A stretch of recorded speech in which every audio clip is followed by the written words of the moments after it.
الحمد للہ رب العالمین والصلاة والسلام علی سید الانبیاء والمرسلین وعلی آلہ الطیبین الطاہرین اما بعد فاعوذ باللہ من الشیطان الرجیم بسم اللہ الرحمن الرحیم۔ حضور پاک صلی اللہ علیہ وسلم کی سیرت کا بیان چل رہا ہے، جس میں ہم نے اب تک ملاحظہ کیا کہ حضور پاک صلی اللہ علیہ وسلم کی بچپن سے پھر جوانی کا دور اور خصوصی طور پر ابتدائی تجارت کے معاملات وغیرہ ہم نے دیکھے۔ انشاءاللہ آج حضور پاک صلی اللہ علیہ وسلم کی پرسنل لائف، ازدواجی زندگی، جو فیملی لائف تھی حضور پاک صلی اللہ علیہ وسلم کی، اس کو تھوڑا سا پڑھیں گے، سمجھنے کی کوشش کریں گے۔ ازواج زوج کی جمع ہے، ٹھیک ہے۔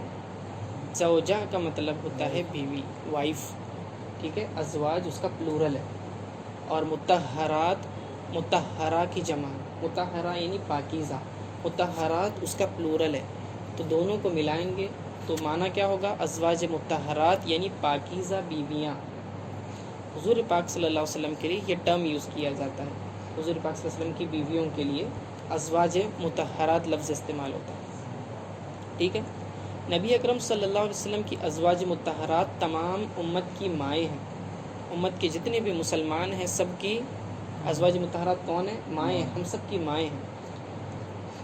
ان کی شان و عظمت اس قدر بلند و بالا ہے کہ دنیا کی کوئی عورت ان جیسی نہیں ہے، اور خود اللہ تعالیٰ سورۃ الاحزاب میں آیت نمبر 32 میں فرماتا ہے اس بات کو، یا نساء النبی لستن کاحد من النساء، یعنی اے نبی کریم صلی اللہ علیہ وسلم کی بیویوں، تم دوسری کسی عورت کے جیسی نہیں۔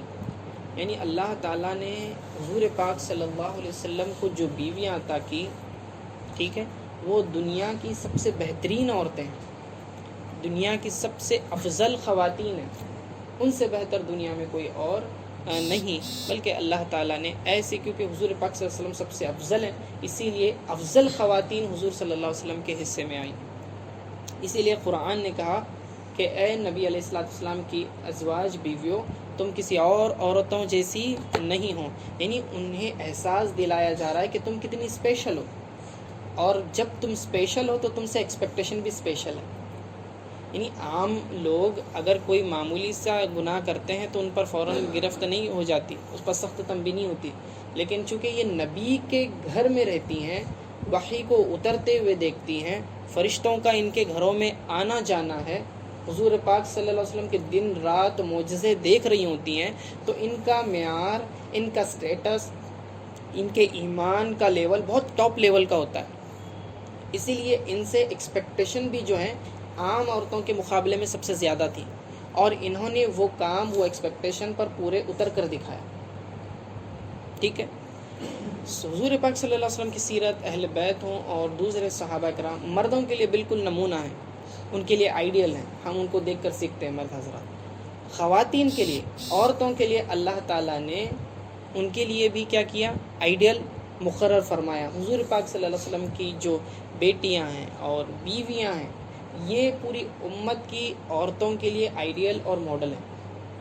ان کی سیرت کو دیکھ کر عورتوں نے سیکھنا چاہیے کہ کس طرح ایک مسلمان ہوتے ہوئے کس طرح اسلامی ماحول گھر کا بنانا چاہیے، اور ایک عورت کا کیریکٹر کیسا ہونا چاہیے، کردار کیسا ہونا چاہیے، اس کی اپنی رولز اینڈ رسپانسبلٹیز کیا ہونی چاہیے، اس کا ایٹیٹیوڈ اپنے شوہر کی طرف اور اپنے رشتہ داروں کی طرف کیسا ہونا چاہیے، اولاد کی پرورش کیسی ہونی چاہیے، رشتہ داروں کے اور شوہر کے حقوق کیسے ادا کرنا چاہیے، اپنی پرسنل لائف کو اچھی طرح سے مینٹین کرتے ہوئے ایک افضل سے افضل عبادتیں، زیادہ سے زیادہ متقی اور پرہیزگار کیسے بننا چاہیے، یہ تمام باتوں کو پریکٹیکلی حضور پاک صلی اللہ علیہ وسلم کی ازواج نے کر کے دکھایا ہے۔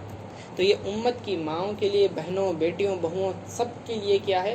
نصیحت ہے، عبرت ہے، کہ اگر وہ سیکھنا چاہیں کہ ایک اچھی خاتون کیسے بنا جائے، ایک اچھی ماں کیسے بنا جائے، ایک اچھی بہن کیسے بنا جائے، ایک اچھی بیٹی کیسے بنا جائے، ایک اچھی بہو کیسے بنا جائے، ٹھیک ہے، ایک اچھی ساس کیسے بنی جائے، تو اس سارے کیریکٹرز کا کمبینیشن حضور پاک صلی اللہ علیہ وسلم کے ازواج میں نظر آتا ہے۔ تو اللہ تعالیٰ نے حضور پاک صلی اللہ علیہ وسلم کو ایک سے زیادہ بیویاں عطا کی، اس کے پیچھے چند حکمتیں ہیں۔ انشاءاللہ ہم آگے دیکھیں گے.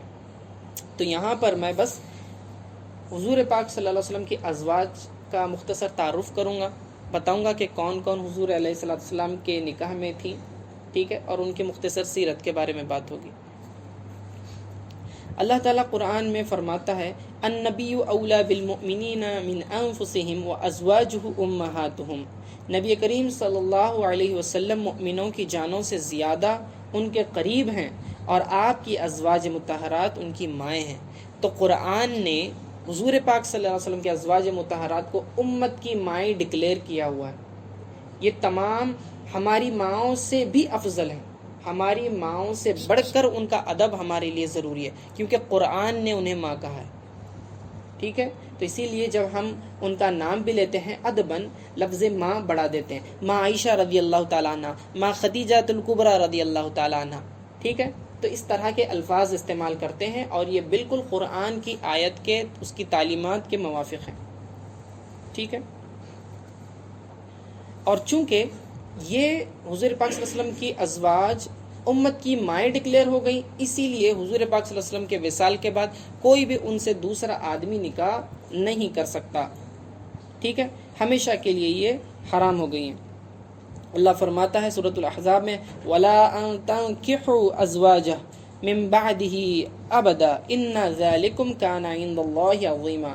اور نہ یہ جائز ہے کہ تم ان کے بعد ان کے ازواج مطہرات سے نکاح کرو، بے شک یہ اللہ کے نزدیک بہت بڑا گناہ ہے. تو اللہ نے تمام امتیوں کو، حضور پاک صلی اللہ علیہ وسلم کے تمام امتیوں کے لیے یہ پیغام دیا، یہ حکم دیا کہ ڈکلیئر کر دیا ہے کہ یہ امت کی مائیں ہیں اور ان سے کوئی اور نکاح نہیں کر سکتا. اور یہ ماں تو ہیں لیکن ان کے احکام ہماری والدہ سے تھوڑے الگ ہوتے ہیں. جیسے ہم ہماری ماں سے پردہ نہیں کرتے، ٹھیک ہے، لیکن حقیقی ماں سے تو پردہ نہیں ہوتا، لیکن امت کی مائیں ان کی عظمت کی وجہ سے، ان کے حرمت کے پیش نظر ان سے پردہ لازم ہے. یعنی ماں تو ہیں، ادب ماں سے بڑھ کر کریں گے لیکن پھر بھی پردے کا لحاظ رکھیں گے. ازواج مطہرات کی کل تعداد جو ہے 11 ذکر کی جاتی ہے مشہور، جن میں 6 خاندان قریش سے ہیں اور باقی دوسرے قبیلوں سے ہیں. وہ 6 جو قریش سے ہیں ان کے نام یہ ہیں: ام المؤمنین حضرت خدیجہ بنت خویلد رضی اللہ تعالی عنہا. اب یہ جو نام کا پیٹرن سمجھنے کی کوشش کریں، عربوں کے یہاں بیٹے کا نام اس کے ساتھ اس کے باپ کا نام ذکر کیا جاتا ہے، یا پھر بیٹی کا نام اور اس کا باپ کون تھا اس کا فل نیم ذکر کیا جاتا ہے. یہ ان کا فل نیم ہوا کرتا ہے. ٹھیک ہے، اور کبھی کبھی آپ دیکھیں گے ان کے نام کے آخر میں ان کے قبیلے کا ذکر ہوتا ہے، یہ ان کا سر نیم ہوا کرتا ہے. ایسے سمجھ لیں جیسے کہ ہمارے یہاں فرسٹ نیم انڈیویجول کا نام، پھر وہ اس کے بعد اس کے فادرس نیم ایڈ کرتے ہیں اور اس کے بعد کیا کرتے ہیں، سر نیم ڈالتے ہیں، لاسٹ نیم. تو خدیجہ یہ حضرت خدیجہ الکبریٰ رضی اللہ تعالیٰ عنہ کا نام ہے ان کا. اور بنت کا مطلب ہوتا ہے عربی میں بیٹی، اور بیٹا ہو تو بن لگاتے ہیں، با نون، بن. عورت ہو تو، خاتون ہو تو بنت. ٹھیک ہے، خدیجہ بنت خویلد. اب یہ بنت کے بعد جو لفظ آ رہا ہے وہ ان کے ابا کا نام رہے گا، ان کے والد کا نام رہے گا. ٹھیک ہے، تو خدیجہ بنت خویلد میں یہ خویلد کس کا نام ہوا، ان کے ابا کا نام. تو ترجمہ کیسا کریں گے کہ خویلد کی بیٹی خدیجہ. ٹھیک ہے، بنت کا ترجمہ بیٹی سے کریں گے اور بن رہے گا تو بیٹے سے کریں گے. مثال کے طور پر حسن ابن علی، حسن بن علی یا حسن ابن علی، کیا ترجمہ کریں گے، علی کے بیٹے حسن. اور بیٹی ہو تو فاطمہ بنت محمد صلی اللہ علیہ وسلم، محمد صلی اللہ علیہ وسلم کی بیٹی فاطمہ. ترجمہ سمجھ میں آ رہا ہے؟ ٹھیک ہے. ام المؤمنین، ام عربی میں ماں کو کہتے ہیں، مؤمنین مومنوں کی جمع ہے، ایمان والے. ام المؤمنین تمام مومنوں کی ماں، تو یہ ان کا ٹائٹل ہوا. تو ہر ازواج مطہرات کے نام سے پہلے جب ام المؤمنین آ رہا ہے تو یہ ان کا ٹائٹل ہے. ام المؤمنین حضرت خدیجہ بنت خویلد رضی اللہ تعالی عنہ. اب یہ جو رضی اللہ تعالی عنہ آخر میں آتا ہے یہ ان کے لیے دعا ہے. ٹھیک ہے، چونکہ وہ صحابیہ ہیں اس لیے ان کے لیے دعائی کلمات استعمال ہوتا ہے. اگر خاتون صحابیہ ہو تو انہا لفظ استعمال کریں گے آخر میں. اگر مرد ہو صحابی تو اس کے لیے انہو استعمال کریں گے. جیسے کہ حسن رضی اللہ تعالی عنہ کہیں گے، اور فاطمہ رضی اللہ تعالی عنہا، فرق یاد رکھیں، ٹھیک ہے؟ یہ عربی کے بیسک قواعد میں انشاءاللہ آپ لوگ آگے پڑھیں گے۔ ام المومنین حضرت عائشہ صدیقہ بنت ابو بکر رضی اللہ تعالی عنہا، یعنی حضرت ابو بکر رضی اللہ تعالیٰ عنہ کی بیٹی کون؟ حضرت عائشہ رضی اللہ تعالیٰ۔ ام المومنین حضرت حفصہ بنت عمر رضی اللہ تعالیٰ عنہ، یعنی عمر رضی اللہ تعالیٰ عنہ کی بیٹی حفصہ رضی اللہ تعالیٰ عنہ۔ ام المومنین حضرت ام حبیبہ بنت ابو سفیان رضی اللہ تعالیٰ عنہما۔ ام المومنین حضرت، اچھا، جب بیٹا اور باپ دونوں بھی صحابی ہو تو انہما کہیں گے، اسی طرح بیٹی اور باپ دونوں صحابی ہوں تو انہما کہیں گے۔ تو یہاں پر عائشہ صدیقہ بنت ابو بکر رضی اللہ تعالی عنہما، اسی طرح حفصہ بنت عمر رضی اللہ تعالی عنہما، ام حبیبہ بنت ابی سفیان رضی اللہ تعالی عنہما، ام المومنین حضرت ام سلمہ بنت ابو امیہ رضی اللہ تعالی عنہا، ام المومنین حضرت سودا بنت زمعہ رضی اللہ تعالی عنہ۔ یہ 6 خاندان قریش سے ہیں، ٹھیک ہے؟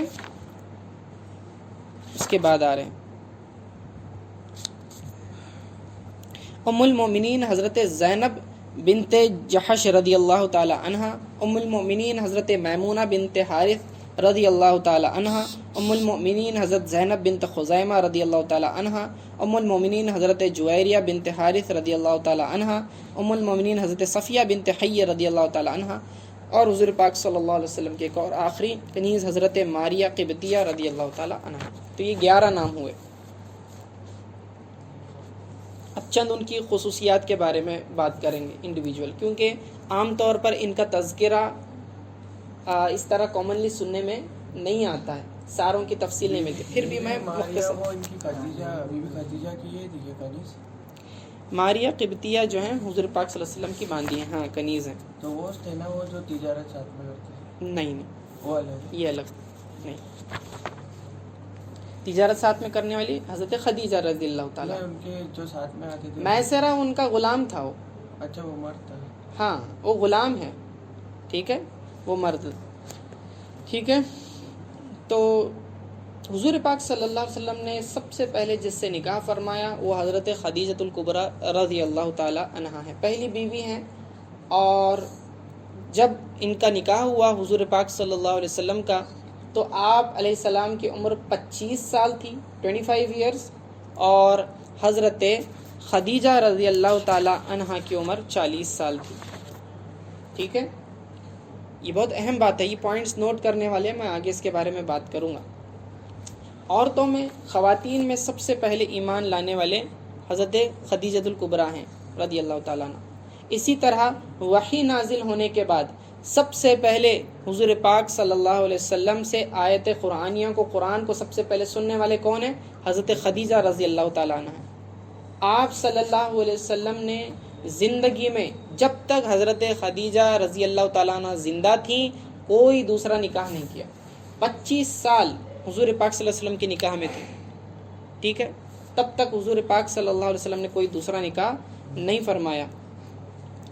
جب اعلان نبوت حضور پاک صلی اللہ علیہ وسلم نے کیا تو ہر طرف سے مخالفت ہونے لگی تھی، قریش کی طرف سے اور بت پرستوں کی طرف سے۔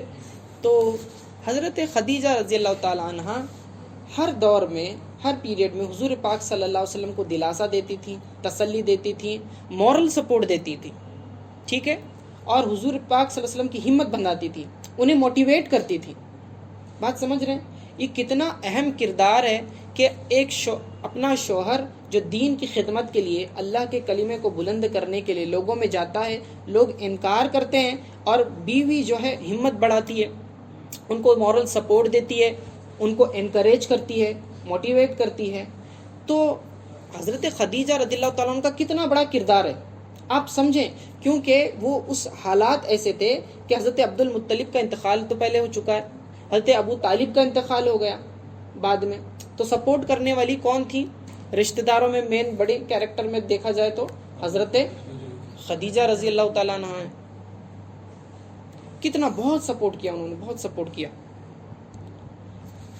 اور جیسا کہ میں نے ان کے تعلق سے بتایا تھا کہ یہ پورے قریش میں سب سے شریف خاندان کی تھی اور سب سے مالدار خاتون بھی تھی۔ حضرت ام المؤمنین حضرت خدیجہ رضی اللہ تعالی عنہ کی فضیلت میں بہت سی احادیث آئی ہیں۔ امام طبرانی نے حضرت عائشہ رضی اللہ تعالی عنہ سے روایت کی کہ نبی اکرم صلی اللہ علیہ وسلم نے حضرت خدیجہ رضی اللہ تعالی عنہ کو دنیا میں جنت کا انگور کھلایا۔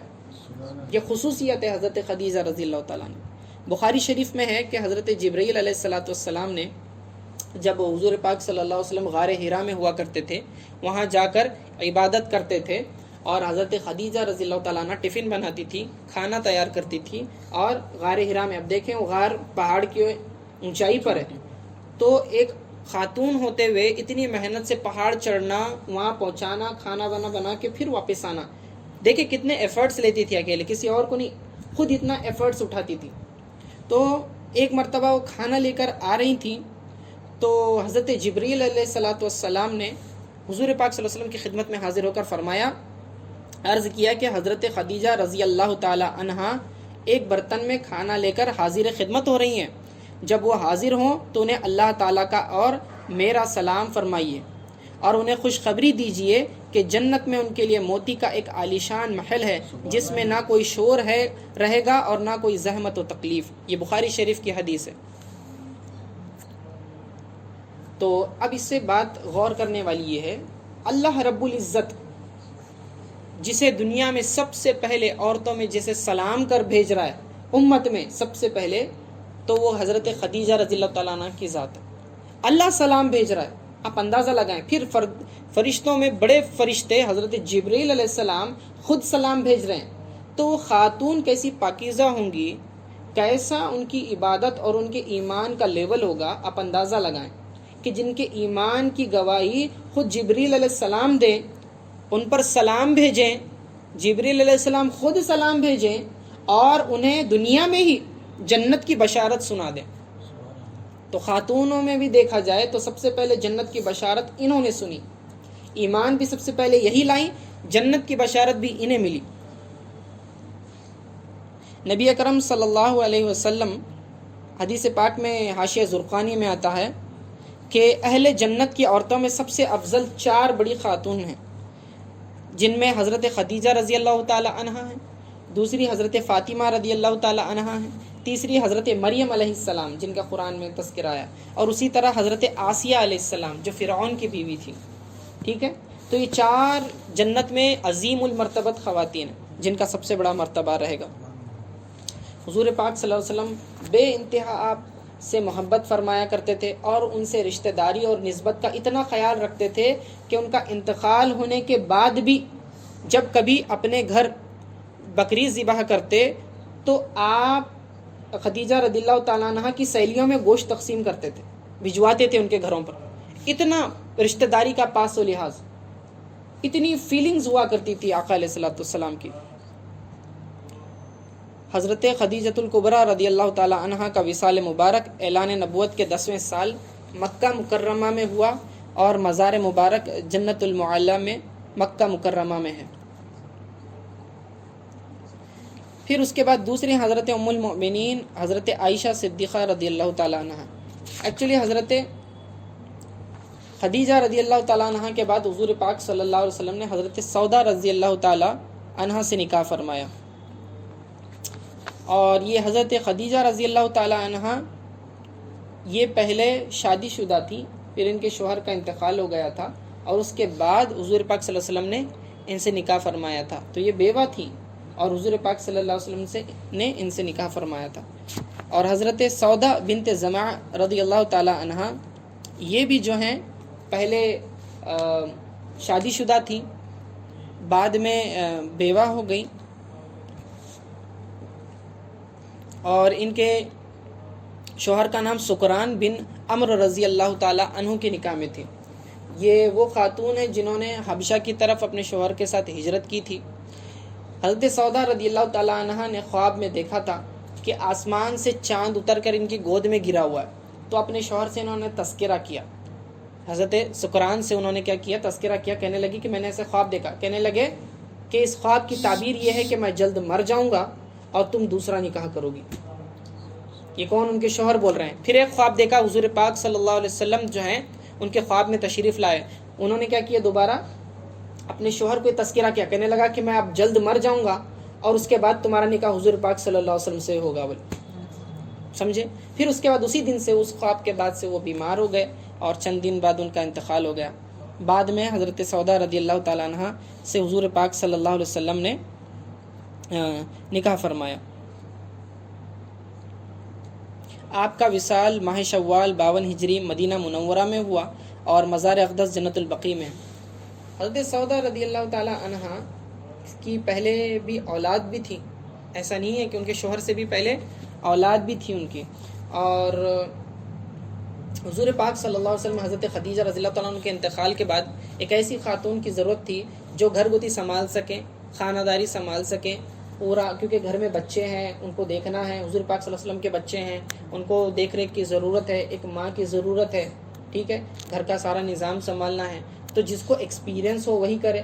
تو اسی لیے انہوں نے ایسی خاتون سے نکاح فرمایا جو آلریڈی جو ہے جن کو ایکسپیرینس تھا، یعنی شادی شدہ تھی، ہوں یعنی انتقال ہو گیا تھا پھر ان کے شوہر کا، جیسے کہ میں نے بتا دیا.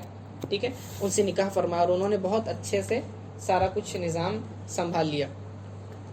اور یہ بہت ہی سخی تھی، تمام ازواج مطہرات سخی تھی، لیکن سخاوت ان کی بہت زیادہ بڑی ہوئی تھی، بہت زیادہ خیر خیرات کرتی تھی.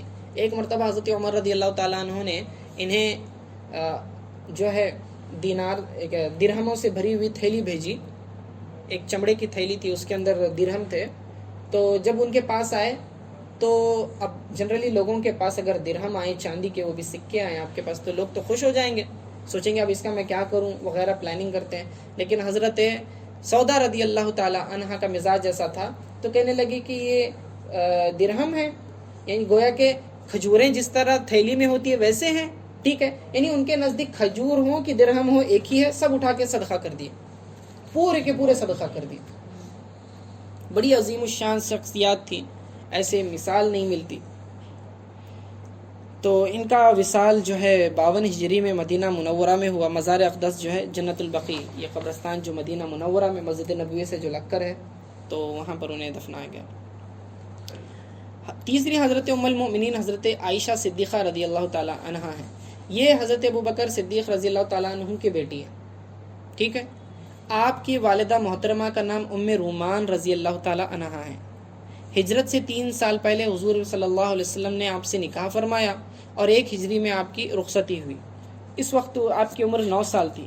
نبی کرم صلی اللہ علیہ وسلم کے وصال مبارک کے وقت آپ کی عمر 18 سال تھی اور آپ کا وصال شنبہ 17 رمضان المبارک 58 ہجری میں ہوا. مدینہ منورہ میں انتقال ہوا. نماز جنازہ حضرت ابو ہریرہ رضی اللہ تعالی عنہ نے پڑھائی اور آپ کا بھی مزار جو ہے جنت البقیع میں. حضرت ابو ہریرہ پہلے محدث ہیں. صحابہ میں جنہوں نے احادیث کو حفظ کیا اور آگے پہنچا، ان میں حضرت ابو ہریرہ رضی اللہ تعالیٰ عنہ کا نام سب سے زیادہ سامنے آتا ہے، کیونکہ صحاح ستہ میں ان سے روایتیں زیادہ موجود ہیں. ٹھیک ہے، باقی اس کے علاوہ صوفہ میں بھی یہ چنا سب سے بالکل بالکل بالکل آپ کے علاوہ حضور پاک صلی اللہ علیہ وسلم، یعنی حضرت عائشہ صدیقہ رضی اللہ تعالی عنہا کے علاوہ حضور پاک صلی اللہ علیہ وسلم کے نکاح میں کوئی اور کنواری بیوی نہیں ہے. صرف حضرت عائشہ صدیقہ رضی اللہ تعالی عنہا ہی ایک اکیلی تھی. اور ان کی خصوصیات میں سے یہ بھی ہے کہ حضور پاک صلی اللہ علیہ وسلم اگر حضرت عائشہ رضی اللہ تعالی عنہا کے بستر پر بھی ہوتے، اس وقت بھی اللہ تعالیٰ وحی نازل فرماتا تھا. تقریباً 2210 احادیث شریفہ آپ سے مروی ہیں.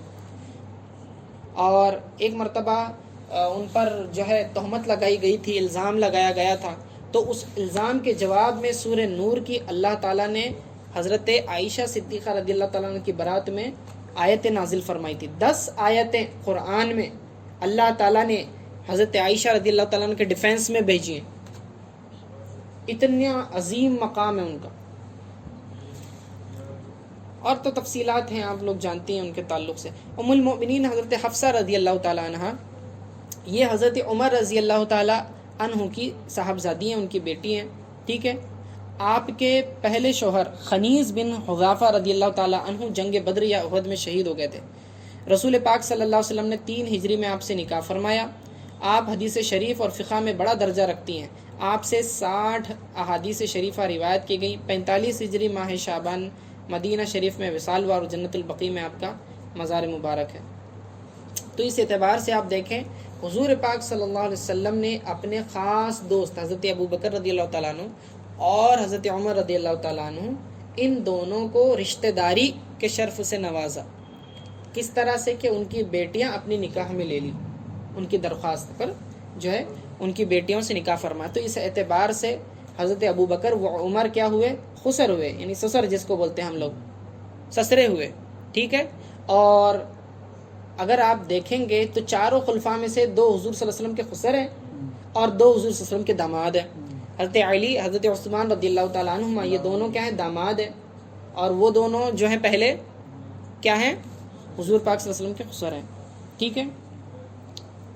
ام المؤمنین حضرت ام حبیبہ رضی اللہ تعالیٰ عنہ، آپ کا نام رملہ ہے، حضرت ابو سفیان رضی اللہ تعالیٰ عنہ کے صاحبزادی ہیں، یہ بھی ایک صحابی ہیں۔ اور والدہ محترمہ کا نام صفیہ بنت العاص ہے، جو حضرت عثمان غنی رضی اللہ تعالیٰ عنہ کی پھوپھی ہیں۔ آپ سے 65 احادیث شریفہ مروی ہیں۔ حضرت امیر معاویہ رضی اللہ تعالیٰ عنہ آپ کے بھائی اور شاگرد ہیں۔ آپ کا 44 ہجری میں وصال ہوا، بقیع شریف میں مدفون ہے، ٹھیک ہے۔ اور اچھا، پھر ام المؤمنین حضرت ام سلمہ رضی اللہ تعالیٰ عنہ، آپ کا نام ہند ہے، والد کا نام حذیفہ ہے۔ آپ کا پہلا نکاح حضرت ابو سلمہ عبداللہ بن اسد رضی اللہ تعالیٰ عنہ سے ہوا۔ دونوں میاں بیوی نے پہلے حبشہ کی طرف ہجرت کی۔ 4 ہجری میں آپ کے شوہر کا انتقال ہوا، پھر سرکار دو عالم صلی اللہ علیہ وسلم نے آپ سے نکاح فرمایا۔ آپ نے نبی کرم صلی اللہ علیہ وسلم سے 378 احادیث شریف روایت کی۔ 84 سال کی عمر میں 61 ہجری میں آپ کا وصال ہوا۔ آپ کا بھی مزار مبارک جنت البقیع میں ہے۔ یاد رکھیں ام سلمہ یہ حضور پاک صلی اللہ علیہ وسلم کی ازواج میں سب سے آخر میں جن کا انتقال ہوا وہ ہیں۔ سب سے لمبی عمر پانے والی خواتین میں، یعنی حضور پاک صلی اللہ علیہ وسلم کے ازواج میں سب سے لمبی عمر پانے والی ام سلمہ ہے۔ وہ تو نہیں ہے نا جس نے شہید۔ پھر ام المومنین حضرت زینب بنت خزیمہ رضی اللہ تعالیٰ عنہ، پہلے حضرت عبداللہ بنت جہش رضی اللہ تعالیٰ عنہ کی نکاح میں تھیں۔ آپ کے خاوند جنگ بدر میں شہید ہو گئے۔ 3 ہجری غزوہ احد سے 1 ماہ قبل نبی اکرم صلی اللہ علیہ وسلم نے انہیں زوجیت میں داخل فرما کر عظیم شرف بخشا۔ 4 ہجری ماہ ربیع الاخر میں آپ کا وصال ہوا اور آپ بھی جنت البقیع میں آرام فرمائے۔ ایک ہی سال رہیں، 3 ہجری میں انہوں نے نکاح فرمایا، حضور پاک صلی اللہ علیہ وسلم نے 4 ہجری میں انتقال بھی ہو گیا۔ تو ایٹ اے ٹائم حضور پاک صلی اللہ علیہ وسلم کی زندگی میں 9 بیویاں حیات رہیں، 11 سے شادی ہوئی لیکن 9 ایٹ اے ٹائم زندہ تھیں۔ سب سے پہلے حضرت خدیجہ رضی اللہ تعالیٰ عنہ کا انتقال ہوا تھا۔ اس کے بعد ام المومنین حضرت زینب بنت جہش ہیں رضی اللہ تعالیٰ عنہ۔ آپ غربا و مساکین کو کھلانے کا بڑا اہتمام فرماتی تھی، غریبوں کو بہت زیادہ کھلاتی تھی، اس لیے آپ کا نام جو ہے ام المساکین رکھ دیا گیا تھا، ٹھیک ہے، یعنی مسکینوں کی ماں، کیونکہ غریبوں کا بہت خیال رکھتی تھی تو مسکینوں کی ماں کہہ کر ان کو پکارا کرتے تھے۔ آپ رشتے میں حضور پاک صلی اللہ علیہ وسلم کی پھوپھی جان حضرت امیمہ رضی اللہ تعالیٰ عنہ کی بیٹی ہیں، یعنی پھپھیری بہن ہے۔ کون؟ یہ زینب بنت جہش، پھپھو کی بیٹی سے نکاح ہوا حضور پاک صلی اللہ علیہ وسلم کا۔ پہلے آپ زید بن حارثہ رضی اللہ تعالیٰ عنہ کے نکاح میں تھیں، پھر 5 ہجری میں آپ کا نکاح حضور پاک صلی اللہ علیہ وسلم سے ہوا۔ 21 ہجری مدینہ منورہ میں وصال پا کر جنت البقیع میں مدفون ہوئی۔ حضرت عمر رضی اللہ تعالیٰ عنہ نے آپ کی نماز جنازہ پڑھائی۔ پھر 9ویں حضرت ام المؤمنین حضرت صفیہ رضی اللہ تعالیٰ عنہ ہیں۔ آپ پہلے کنانہ بن الحقیق کے نکاح میں تھی، پھر آپ کا عقد مبارک سردار الانبیاء صلی اللہ علیہ وسلم سے ہوا، اور آپ جو ہیں حضرت صفیہ رضی اللہ تعالیٰ عنہ، ان کی اسپیشلٹی یہ ہے کہ حضرت ہارون علیہ السلام کی نسل سے، ان کی اولاد سے، یہ بنی اسرائیل کے خاندان سے آتی ہیں۔ تمام ازواج مطہرات میں آپ ہی کے اکیلے کی یہ خصوصیات ہے کہ ایک برگزیدہ نبی کی اولاد میں سے ہیں اور سردار الانبیاء کی بیوی ہے، تو 2 نبیوں کی ان کو نسبت ہے۔ پہلے آپ کا نام زینب تھا، حضور پاک صلی اللہ علیہ وسلم نے بدل کر صفیہ رکھ دیا۔ آپ کا 50 ہجری یا 52 ہجری مدینہ طیبہ میں وصال ہوا، جنت البقیع میں آرام فرما ہے۔ 10ویں ام المؤمنین حضرت جویریہ رضی اللہ تعالی عنہ، آپ قبیلہ بنی مستلق کے سردار حارث بن زرار کے صاحبزادی ہیں۔ پہلے آپ کا نام برہ تھا، پھر آپ کا اسم مبارک جویریہ ہوا۔ غزوہ مریسی میں فتوحات کے نتیجے میں حضرت جویریہ آئی تھی، حضرت نبی اکرم صلی اللہ علیہ وسلم انہیں آزاد فرما کر ان سے نکاح فرمایا۔ جب صحابہ کو یہ معلوم ہو گیا کہ حضرت جویریہ رضی اللہ تعالیٰ عنہ سے نبی اکرم صلی اللہ علیہ وسلم نے نکاح فرمایا تو سب نے کہا کہ جس خاندان میں نبی صلی اللہ علیہ وسلم نکاح فرما لیں اس خاندان کا کوئی فرد غلام یا باندی نہیں رہ سکتا۔ چنانچہ سبوں نے اس قبیلے کے سارے غلام و باندیوں کو آزاد کر دیا۔ حضرت عائشہ صدیقہ رضی اللہ تعالیٰ عنہ فرماتی ہیں کہ حضرت جویریہ رضی اللہ تعالیٰ عنہ کے نکاح سے بڑھ کر برکتوں والا کسی کا نکاح نہیں، کیونکہ ان کی برکت سے ان کے خاندان کے سارے غلام و باندیاں آزاد ہو گئے۔ 50 ہجری مدینہ طیبہ میں وصال پا کر آپ بھی جنت البقیع میں مدفون ہوئی۔ اب آخری ام المومنین حضرت میمونہ رضی اللہ تعالیٰ عنہ، آپ کے والد کا نام حارث بن حزن تھا اور والدہ کا نام ہند بنت عوف تھا۔ پہلے آپ ابو رحم بن عبد العزیٰ کے نکاح میں تھیں۔ 7 ہجری عمرۃ القضاء کے بعد سرکار دو عالم صلی اللہ علیہ وسلم سے نکاح ہوا۔ اس کے بعد سرکار دو عالم صلی اللہ علیہ وسلم نے کسی سے نکاح نہیں فرمائی، سب سے آخری تھی۔ 51 ہجری میں آپ کا وصال ہوا۔ آپ کی نماز جنازہ آپ کے بھانجے عبداللہ بن عباس رضی اللہ تعالیٰ عنہما نے پڑھائی۔ مکہ مکرمہ کے مقام صرف میں آپ کا مزار مبارک ہے۔ فی الحال اس علاقے کو نواریہ کہا جاتا ہے۔ 4 دیواری میں آپ کا مزار مبارک محفوظ ہے۔ وہاں پر میمونہ کا مکہ سے مدینہ جانے کے وقت روڈ ہائی وے کے اس طرف جو ہے نظر آتا ہے ان کا۔ آپ سے 76 احادیث شریفہ مروی ہیں۔ سرکار دو عالم صلی اللہ علیہ وسلم کی ازواج مبارک میں جیسے میں نے بتایا کہ سب سے پہلے حضرت خدیجہ کا انتقال ہوا رضی اللہ تعالیٰ عنہ، اور ایٹ اے ٹائم 9 ازواج مطہرات جو ہیں زندہ رہیں، اور سب سے آخر نبی اکرم صلی اللہ علیہ وسلم کے وصال کے بعد سب سے پہلے حضرت ام المومنین زینب بنت جہش رضی اللہ تعالیٰ عنہ کا وصال ہوا، اور سب سے آخر میں ام سلمہ رضی اللہ تعالیٰ عنہ کا۔ یہ تو چلیں اب مختصر تفصیلات تھیں کہ کون کون حضور پاک صلی اللہ علیہ وسلم کی ازواج میں شامل ہیں، ٹھیک ہے۔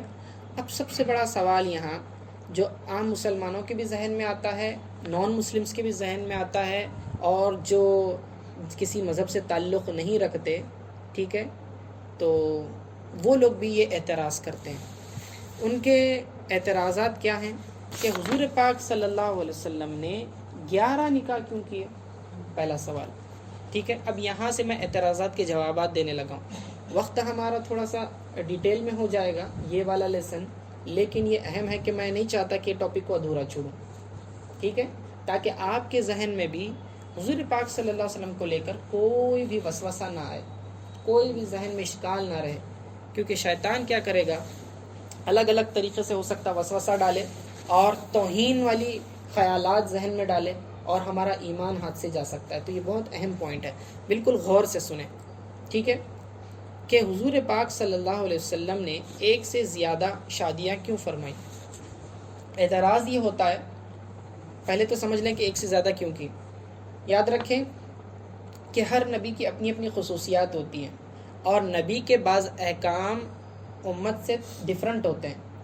حضور پاک صلی اللہ علیہ وسلم کے لیے نکاح کے لیے لمٹ نہیں تھی، ٹھیک ہے، یہ نبی پاک صلی اللہ علیہ وسلم کی خصوصیات ہے، لیکن امت کے لیے اللہ تعالیٰ نے کیا کیا ہے، 4 کی لمٹ لگا دی، یعنی ایٹ اے ٹائم مرد جو ہے اپنے نکاح میں 4 عورتوں کو رکھ سکتا ہے، اس سے زیادہ نہیں رکھ سکتا، لیکن حضور پاک صلی اللہ علیہ وسلم کی یہ اسپیشلٹی ہے، ان کے لیے خاص حکم ہے، اور حضور پاک صلی اللہ علیہ وسلم اللہ تعالیٰ کے حکم سے کام کرتے ہیں، جو بھی کرتے ہیں اللہ کا حکم ہوتا ہے، ٹھیک ہے، اس کے پیچھے کئی مقصد ہیں ایک سے زیادہ کے، پہلے تو سمجھ لیں کہ یہ ان کی خصوصیات میں سے، اور یہ امت کبھی بھی نبی کی برابری نہیں کر سکتی، ٹھیک ہے۔ حضور صلی اللہ علیہ وسلم کا جو بھی قول ہوتا ہے، جو بھی وہ بات کہتے تھے، ان کا عمل پریکٹیکل جو ہوتا ہے نا اس سے بڑھ کر ہوتا ہے، ٹھیک ہے۔ امت کو حکم کتنے کا دیا؟ 4 کا، 4 کا میکسیمم جو ہے ایٹ اے ٹائم نکاح کر سکتے ہیں۔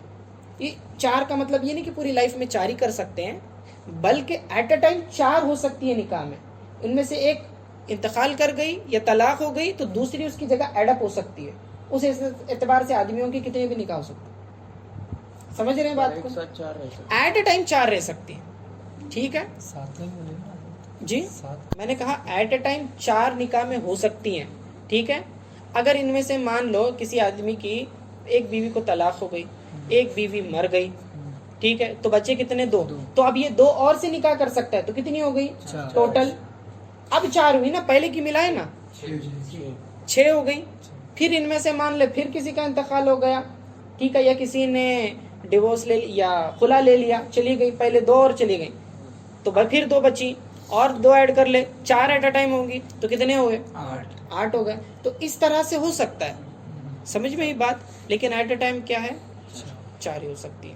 حضور پاک صلی اللہ علیہ وسلم کی اسپیشلٹی ہے.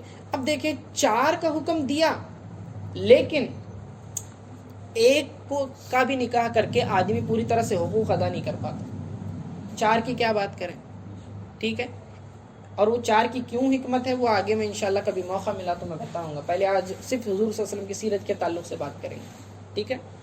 تو عام مسلمان 4 عورتوں کے بھی 4 کیا 1 یا 2 بھی ایک سے زیادہ ہو جائے نا تو دونوں کے حقوق سائملٹینیسلی پورے نہیں کر سکتا. لیکن حضور پاک صلی اللہ علیہ وسلم نے ایٹ اے ٹائم جو ہے نا 11، اس میں سے 9 حیات تھی نا، تو ایٹ اے ٹائم 9 نکاح میں رہ کر اور تمام کے حقوق پورے ادا فرمائے، ہر ایک کی رسپانسبلٹی پوری ادا کی. اس کے ساتھ ساتھ ذمہ داریاں دیکھیں حضور پاک صلی اللہ علیہ وسلم کی کیا ہے، پوری تبلیغ کے معاملات ہیں، ٹھیک ہے. لوگوں کو دین کی طرف بلانا ہے، تربیت کرنا ہے، قرآن پڑھانا ہے، احادیث سکھانی ہے، نمازیں سکھانی ہے، روزے کے مسائل، لوگوں کے فتویٰ دینا ہے. لوگ اپنے اپنے مسائل لے کے آتے تھے سارا ان کے پاس، پھر انتقال بعض لوگ کرتے تھے، ان کے جنازے پڑھانے، پھر کئی رسپانس، پھر اپنا تجارت بھی کرنا ہے، مال حاصل کرنا ہے، دشمن جو ہے حملہ کرتے ہیں، سازشیں کرتے ہیں، مشورے کرنا ہے، اور ملک کی حفاظت کرنا ہے، نظام. پھر ڈیفینس کے لیے جنگیں ہوتی تھیں، ٹھیک ہے نا، وہ جنگ میں بھی حصہ لینا ہے. پریکٹیکلی آپ دیکھیں پوری ریاست پورا نظام سنبھالنا ہے، فائنانس کا نظام سنبھالنا ہے، ڈیفنس میکانزم سنبھالنا ہے، پورا فورن کیا کہتے ہیں پالیسیز کو سنبھالنا ہے. دوسرے ممالک کے جو بادشاہ رہتے تھے ان کے ساتھ پالیسیز ہوتے تھے، عہد و معاہدے ہوتے تھے. یہ ساری چیزیں آپ دیکھیں ایک اکیلی شخصیت آقا علیہ السلام کر رہی ہے. اس کے ساتھ پورے 9 گھر سنبھالنا معمولی بات ہے، بچوں کی تربیت، سارا کچھ آسان بات ہے. اور پوری امت کو سنبھالتے تھے، پوری امت. پھر امامت کرنی ہے، 5 وقت کی نماز امامت کرنی ہے، عیدین پڑھانا، استسقاء کی امامت، ہر وقت امام آپ ہی ہیں. سفر میں، حضر میں، دیکھیں آپ ٹریول کرنا ہے، ادھر سے ادھر، ادھر سے ادھر، کتنی چیزیں ہیں. اس کے باوجود آپ نے پوری ذمہ داریاں کر کے دیکھیں. آج کا انسان جو ہے ایک شادی ہوتی ہے اور تھوڑا سا دین کے معاملے میں لگ گیا تو گھر کے حقوق ضائع کر دیتا ہے، ٹھیک ہے نا. شریعت ایسا نہیں بولتی کہ تم گھر بار چھوڑ کے چلو دین کی تعلیم حاصل کرنے کے لیے نکل جاؤ، سب کچھ چھاڑ کے، بیوی بچوں کو چھوڑ کے، نہیں، مہینوں نکل جاؤ کہیں، نہیں، ایسا نہیں شریعت کا حکم. حضور پاک صلی اللہ علیہ وسلم کی سیرت کیا ہے وہ دیکھیں نا. گھر سنبھال رہے ہیں، بچوں کو سنبھال رہے ہیں، دعوت دین، تبلیغ، سارا کام کر رہے ہیں. ایسے سیکھنا ہے، سمجھے. سب جگہ ٹائم مینجمنٹ کرنا ہے، بیلنس کرنا ہے، لائف کو امبیلنس نہیں کرنا ہے، ٹھیک ہے. پرسنل لائف، پروفیشنل لائف دونوں کو مینٹین کرنا ہے. اور دیکھیں حضور صلی اللہ علیہ وسلم سے بڑھ کر کوئی اور عبادت کرنے والا تھا؟ عبادت میں آپ آگے، ہر میدان میں، ہر فیلڈ میں آپ آگے. عبادت میں کوئی ان کے برابر نہیں، اور ازدواجی زندگی مینج کرنے میں کوئی ان کے برابر نہیں، حکومت سنبھالنے میں ان کے برابر کوئی نہیں، امامت کرنے میں کوئی برابر نہیں. ہر طرح سے ان سے بڑھ کر کوئی استاد نہیں. دیکھیں آپ، ہو سکتا ہے ایسا مینج؟ آج ہر کوئی شکوہ کرتا ہے کہ میں یہ کر رہا تو یہ کام کر رہا تو دونوں کیسا ہو سکتے، تھوڑا یہ ادھر تو سیکریفائز کرنا پڑے گا، میں دین کا کام کر رہا تو بولے گھر بار کا تھوڑا سا مینج کر لینا پڑے گا. ایسا نہیں ہے، آپ کو دونوں چیزیں مینج کرنی ہے. حضور پاک صلی اللہ علیہ وسلم کی سیرت یہی بتاتی ہے. اور تم 1 کی بات کرتے ہو، 4 کی بات کرو، 9 کی بات دیکھو. حضور پاک صلی اللہ علیہ وسلم نے 9 کا کر کے دکھایا، تم کیا بات کرتے ہو؟ تو یہ حضور پاک صلی اللہ علیہ وسلم کی اعلیٰ شان ہے، ٹھیک ہے. نمبر 1 وجہ بتا دیا میں نے. دوسری وجہ، دوسرا اعتراض یہ ہوتا ہے کہ حضور پاک صلی اللہ علیہ وسلم کے اوپر جو ان کی کیریکٹر کے اوپر کیچڑ اچھالا جاتا ہے یہ بول کے کہ یہ اپنی نفسانی خواہش پوری کرنے کے لیے، اپنے جسم کی خواہش پوری کرنے کے لیے انہوں نے زیادہ نکاح کیا. اس کا پہلا جواب، آپ میں سے ہر عقل مند اور ہر نوجوان، اگر آپ کی پہلی شادی ہو رہی ہے تو آپ کی پرائرٹی کیا رہتی ہے شادی کرنے میں؟ سب سے اچھی حسین لڑکی ہو، مالدار بھی ہو، اچھی دکھنے میں ہو، کنواری ہو، اور اپنے سے عمر میں کم ہو، برابر. حضور پاک صلی اللہ علیہ وسلم کو اگر اپنی جنسی خواہش پوری کرنے کی ہوتی تو کیا کرتے؟ کنواریوں سے نکاح کرتے، سارے کنوارے ہوتے، اور پہلا نکاح بھی جو کرتے وہ کنواری سے کرتے، اور اپنے سے عمر میں کم سے کرتے. کیا ہے ایسا؟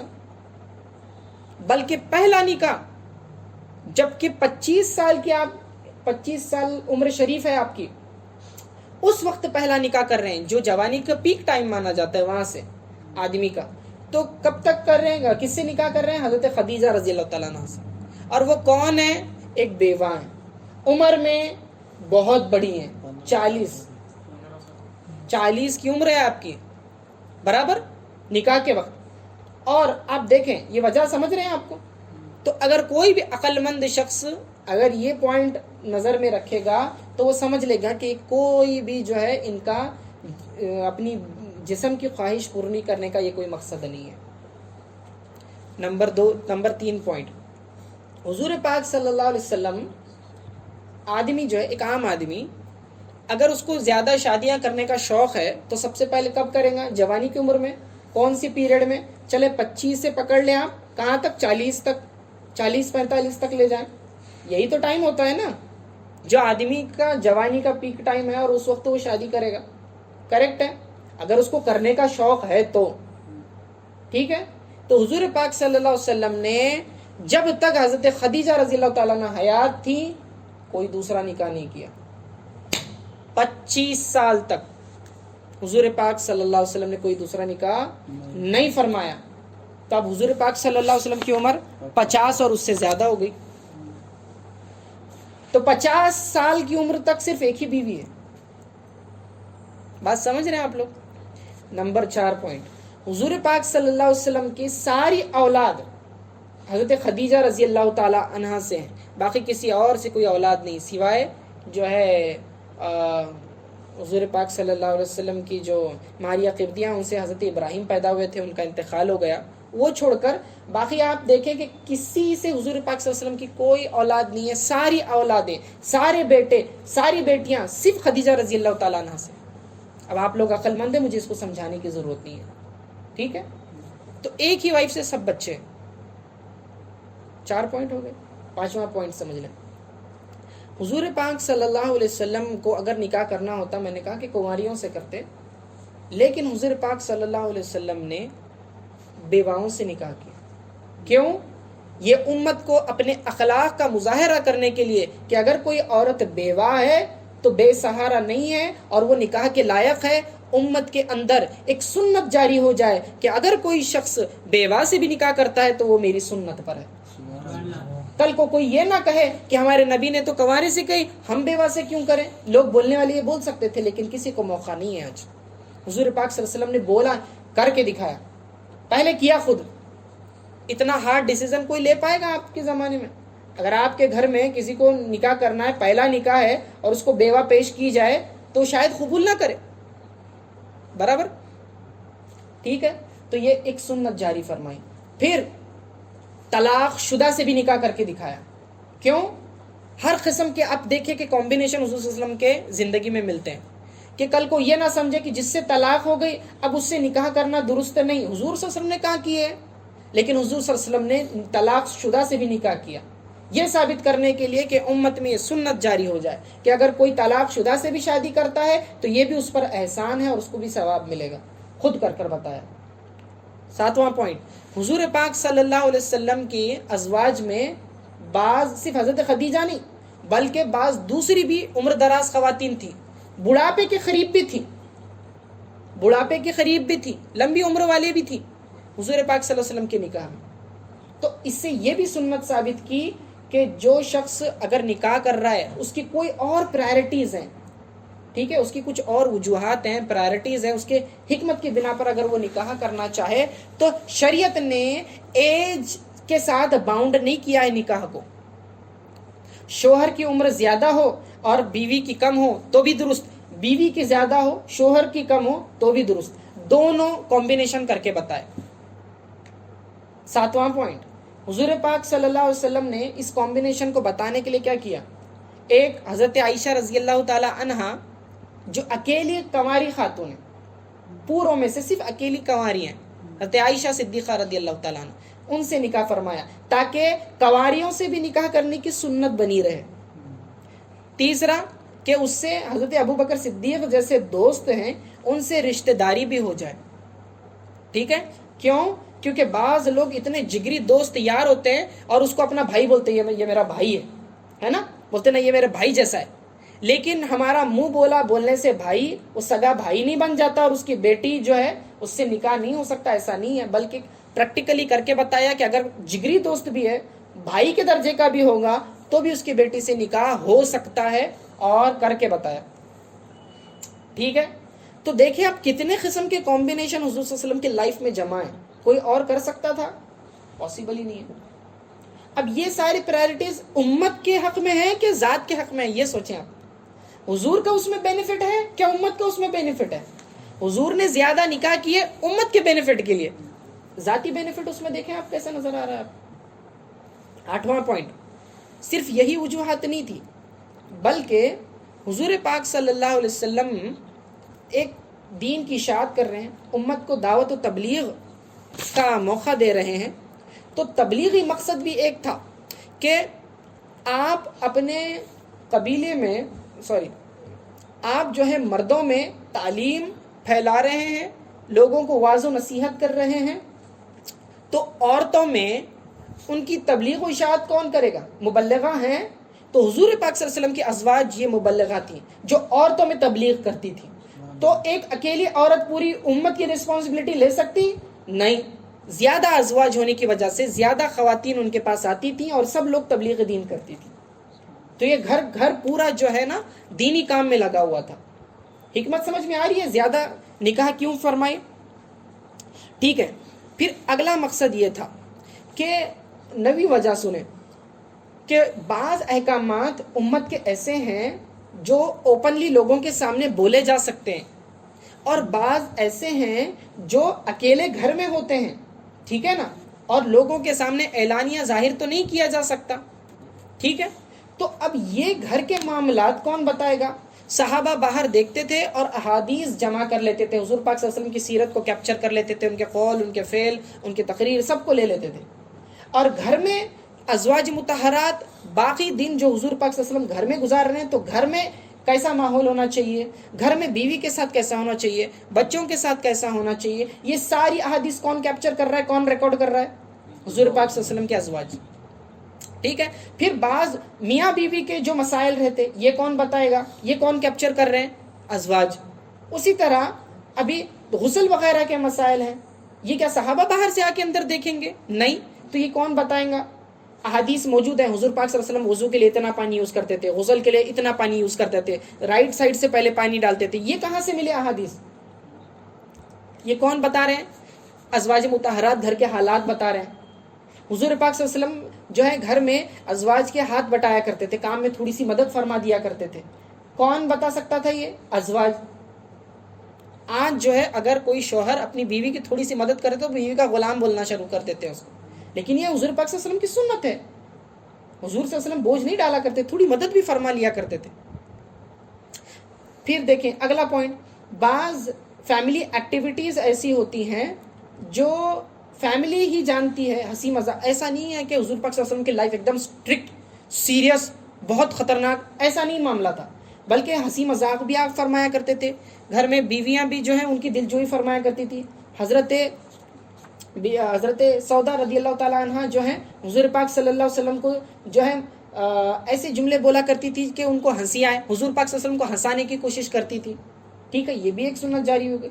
حضور پاک صلی اللہ علیہ وسلم کبھی کبھی اپنی بیویوں کو خوش کرنے کے لیے جو ہے ان کی دلجوئی کے لیے ویسے معاملات کرتے تھے. حضرت عائشہ رضی اللہ تعالیٰ عنہ کے ساتھ کبھی کبھی ریسنگ کرتے تھے، دونوں ریس لگاتے تھے اور جان بوجھ کے آہستہ چلتے تھے تاکہ حضرت عائشہ رضی اللہ تعالیٰ عنہ جیت جائیں. بات سمجھ رہے ہیں آپ؟ ٹھیک ہے. تو اس طرح کے معاملات کون بتائے گا؟ پرسنل جو ہسبینڈ اینڈ وائف کے بیچ کے جو پریکٹیکل سیناریوز ہیں یہ کون بتا رہا ہے؟ ازواج مطہرات بتا رہی ہیں. ٹھیک ہے. 10ویں وجہ، حضور پاک صلی اللہ علیہ وسلم جن قبیلوں سے انہوں نے نکاح فرمایا، آپ دیکھیں صرف قریش خاندان سے ہی نکاح نہیں فرمایا، 6 تو قریش سے ہیں، باقی دوسرے قبیلوں سے. تو اس سے ایک سنت یہ بھی ہوئی کہ اپنے خاندان کے باہر والی بیٹی سے بھی کر سکتے ہیں نکاح، اور کر کے بتایا.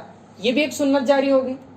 ورنہ لوگ بولتے حضور صلی اللہ علیہ وسلم قریشی تھے تو قریش خاندان سے ہی نکاح فرمایا، باہر سے نہیں کرا، اس لیے ہم جو خاندان کے ہیں جو ہمارا سرنیم ہے اسی میں کریں گے، سید ہے تو سید میں، غیر سید ہے تو غیر سید میں. ایسا نہیں ہوتا. ٹھیک ہے نا. تو حضور پاک صلی اللہ علیہ وسلم نے کر کے بتایا. ٹھیک ہے. پھر بعض دوسرے قبیلے ان کے سرداروں کی بیٹیاں تھیں، وہ سردار کی بیٹیاں، جیسے کہ حضرت جویریہ رضی اللہ تعالیٰ عنہ سردار کی بیٹی ہونے کی وجہ سے، تو وہ قبیلے جو ہے نا غالب ہوا کرتے تھے، اور حضور پاک صلی اللہ علیہ وسلم کے ساتھ جب جنگیں ہوئیں، ٹھیک ہے، بعض اوقات جو جنگیں ہوئیں تو جب اس میں سامنے اپوزیشن پارٹی سے جو قیدی آتے، وہ غلام، مرد غلام، عورتیں باندیاں بنا کر آئی جاتی ہیں، ٹھیک ہے، کیونکہ وہ اسلام کے خلاف کھڑے ہوتے تو ان کو پنشمنٹ، لیکن پنشمنٹ بلکہ ان کو مارا نہیں جاتا بلکہ ان کو بھی کھلا پلا کے رکھا جاتا، کیونکہ جنگ میں جب آتے ہیں مرد آئیں گے، ٹھیک ہے، اگر وہ شہید ہو گئے، مر گئے، تو ان کے بیوی بچوں کا کون دیکھے گا؟ تو شریعت ان کو ایسی نہیں چھوڑ دیتی، بلکہ مسلمان پھر ان کی ٹیک کیئر کرتے، ان کے بیوی بچوں کی، سمجھ میں ہی بات، ایسے ہوا کرتا تھا۔ تو یہ، اور وہ بھی کیا کرتے تھے صحابہ میں، پھر یہ عورتیں بھی تقسیم کر دیا کرتی تھی، انہیں باندی کہا جاتا ہے، تاکہ یہ لوگ اپنے بیویوں کے علاوہ ان کی بھی رسپانسبلٹی اٹھائیں، کیونکہ جنگوں میں ان کے شوہر مارے جا چکے ہیں۔ دیکھیں اسلام کی تعلیمات، ایسی راستوں پر مرنے کے لیے نہیں چھوڑ دیا جاتا انہیں۔ تو اس معاملے میں جب حضرت جویریہ رضی اللہ تعالیٰ عنہا آئیں، حضور پاک صلی اللہ علیہ وسلم نے آپ کو آزاد فرما کے ان سے نکاح فرمایا۔ جب صحابہ نے دیکھا کہ ایک جو جس قبیلے کی خاتون سے حضور پاک صلی اللہ علیہ وسلم نے نکاح فرمایا، اس قبیلے کے خاندان غلام کیسا رہ سکتے، تو تمام صحابہ نے سب کو آزاد کر دیا۔ پورا کا پورا قبیلہ جب یہ دیکھا کہ حضور پاک صلی اللہ علیہ وسلم کے صحابہ کی یہ اخلاق ہے، حضور پاک صلی اللہ علیہ وسلم کی تعلیمات، یہ سیرت کے یہ تعلیمات ہیں، تو سب کے سب مسلمان ہو گئے۔ تو قبیلے مسلمان ہوتے تھے، اس کے پیچھے یہ بھی ایک مقصد تھا۔ صرف شادیوں کا آپ یہ دیکھیں اس کے بیک گراؤنڈ کیا کیا چل رہا ہے، ٹھیک ہے۔ اور 11ویں